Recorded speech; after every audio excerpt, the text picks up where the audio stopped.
दर्शक बंधु आसंत आज वीडियो रे आम सुस्थ रहिबार 40 टी घरोई उपचार जानिबा। प्रथमटी होची जदि आपनक लिवर कमजोर ताहले आपन प्रत्येक दिन साबुदानार खीरी सखाळे एवं संध्यारे खांतु। एहा द्वारा लिवर मजबूत होई जिवो। नंबर 2 आखिर दृष्टि शक्ति बढ़ाइबा पई प्रतिदिन अळा रस रे महू मिसेई की सेवन करंतु। एहा द्वारा दृष्टि शक्ति बढ़िबो। नंबर 3 पणस खाइले हाड़ मजबूत हुए कारण एथिरे प्रचुर परिमाण रे कैल्शियम और मैग्नीशियम थाए जहा द्वारा हाड़ मजबूत रहिबारे सहायता करथाय।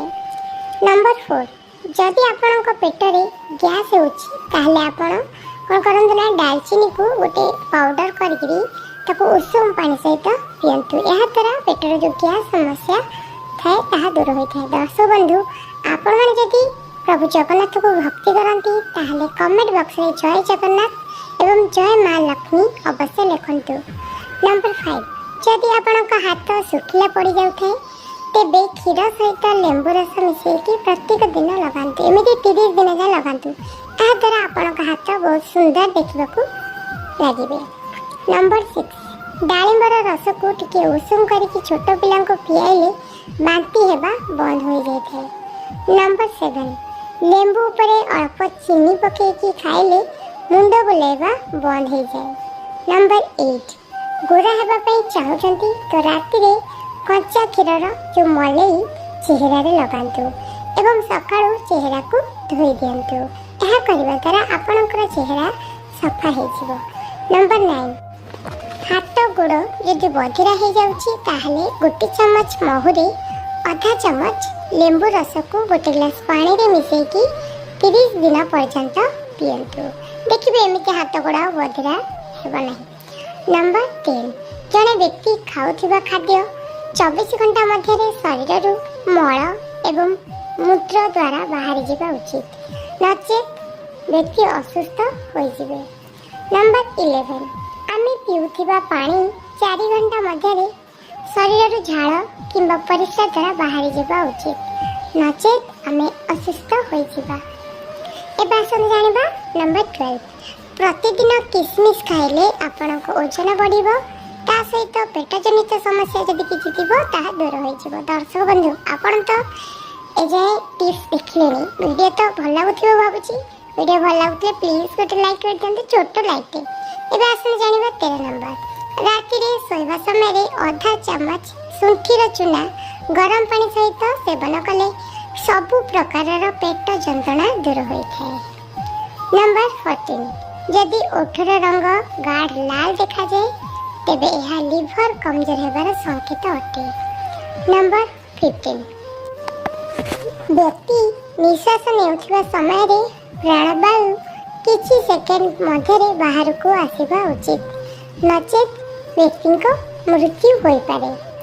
नंबर 16 भोजनर 30 मिनिट पूर्वरु एवं भोजन खाइबार 60 मिनिट परे पानी पियंतु। एहा द्वारा हजम प्रक्रिया ठीक रहिबो। नंबर 17 सतेज भात अपेक्षा बासी पखाल रे अधिक फाइबर रहिथे जहाँ आपनक पाचन तंत्र सुस्थ रखिबा सहित कोष्ठकाठिन्य समस्या को दूर करिଥାଏ। नंबर 18 चा पीवा द्वारा रक्तचाप मध्य प्रभावित हुए। आपण यदि उक्त रक्तचाप रोगी तेबे चा ठारू दूरे रुहंतु। नंबर 19 कोलेस्ट्रॉल अधिक थिबा लोक माने सखाळो खाली पेटरे नियमित भाव में 5टी तुलसी पत्र चुबी चुबी खाइले कोलेस्ट्रॉल लेवल कम हो जाए। नंबर 20 अंगूर को लूण सहित खाइले फुसफुस कैंसर हेबार संभावना बहुत कम थाए। नंबर 21 गला रे इन्फेक्शन होइथिले उषुम पानी रे टिके हळदी और लूण पकेकी गळगळ कर दियंतु आणि गार्गलिंग कर दियंतु। देखिबे एथिरे गला ठीक लागिबो आराम मिलिबो। नंबर 22 बिना तकिया रे सोइले अंटा जंत्रणा रो आराम मिलथाय एवं मेरुदंडर हाड़ मजबूत होइथाय। नंबर 23 जदि काहा को बांति लागुछि तेबे गोटी पाचिला टमाटर रस रे 4टी गुजराती और 5टी गोलमरीच गुंड करके भल भाव में मिसई दियंतु एवं बांति होथिबा लोक को पीवा को देले बांति तुरंत बंद हो जाए। नंबर 24 जो मानकर रक्तर अभाव रही से बाइगण खाइबा उचित एवं बाइगण सहित बीट गाजर डालिंब इत्यादि खाଇବା उचित। नंबर 25 कंचा क्षीर रे टिके लुण एवं अल्प लेंबु रस मिसेकी चेहरा रे मालिश कले चेहरा रे ग्लो आसी थाए। नंबर 26 खबर कागज रे लागिथिबा जिनिस को केबे भी खाଇବା कथा नहे, कारण खबर कागज रे जो व्यवहृत होइतबा शाही बा कालीर संबंध सीधा कैंसर सहित जड़ित होइथाए। नंबर 27 मन रखंतु बाम कड़ को शोइले निद ठीक हेबा सहित शरीर मध्य सुस्थ रहिथाए एवं हजम मध्य बहुत जल्दी हो जाए। नंबर 28 जो पिलार शरीर कमजोर होइथाए ताको प्रत्येक दिन पाचिला अमृतभंडा खाइबा को देले ताहा दूर हो जाए। दर्शक बंधु वीडियो को गोटे लाइक कर दियंतु। नंबर 29 सकाळ खाली पेटरे भिजा होइथिबा चना खाइले ओजन शीघ्र बढ़ी थाए। नंबर 30 दांत जंत्रणा मुक्ति पावा चाहूले उषुम पानी रे हेंगु पकईकि कुली करंतु।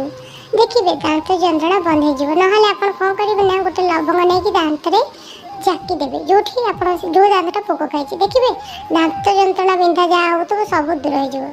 नंबर 31 शोबार अधघंटा पूर्व पानी पीले वायु नियंत्रित सहित हार्ट अटैक होबार आशंका बहुत कम थाए। नंबर 32 दीपर भोजन पर शुंतु नहीं एवं रातिर भोजन 2 घंटा पर ही शुंतु। नंबर 33 मथारे कदली चोपा घसिले मुंड जंत्रणा आराम मिलता है। नंबर 34 गाधेबा पूर्व नाक कान नाभि आंगुठी एवं नखरे सोरिष तेल लगाइले आखि केबे खराब होनी एवं दृष्टि शक्ति प्रखर होइଥାଏ। नंबर 35 गरम फुलिथिबा रुटी खाइले पेटर आ अंटार चर्बी आ बढ़े नहीं।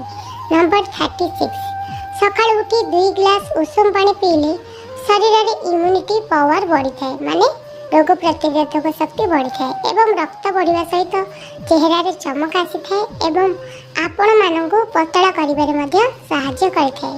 नंबर 37 लवंग को भाजी की सुंगिले मुंड जंत्रणा तुरंत आराम मिलता है। दर्शक बंधु आपण माने जदि प्रभु जगन्नाथ को भल पाउछंती ताले कमेंट रे जय जगन्नाथ जय मां लक्ष्मी अवश्य लिखंतु। एबे आसु जानिबा नंबर 38 नियमित तरबुज सेवन करथिबा लोकन को किडनी स्टोन हेबार आशंका बहुत कम थाए। नंबर 39 चा पीवा द्वारा शरीर सब हार्मोन असंतुलित हो जाए जहा द्वारा व्रण और पिंपल भली समस्या सृष्टि होता है। तेणुक चा जिते कम पीबे आपण मानक सेते भल। एबे आसंतु जानिबा आजिर लास्ट टिप्स होची खजूर कोली देह पई बहुत ही भल। यह देह रे टिश्यू गठन करे एवं प्रत्येक दिन जदि आप 4 ରୁ 5ଟି खजूर कोली खाइबे ताहले आपनकर जदि रक्तहीनता अछि रक्तर कमी अछि ता दूर होइथाय एवं आपण जदि दुर्बल अछंती ताले खजूर कोली खाइबा द्वारा आपण मानको बहुत ताकत मिलिबो एवं आपण मोटा भी हो जिवे। दर्शक बंधु मु भाबुची आज रे 40 टिप्स आपनकर निश्चित काम रे आसीबो। वीडियो भल लागले वीडियो को शेयर करंतु, चैनल ने नवा सब्सक्राइब करके रख दियंतु। धन्यवाद।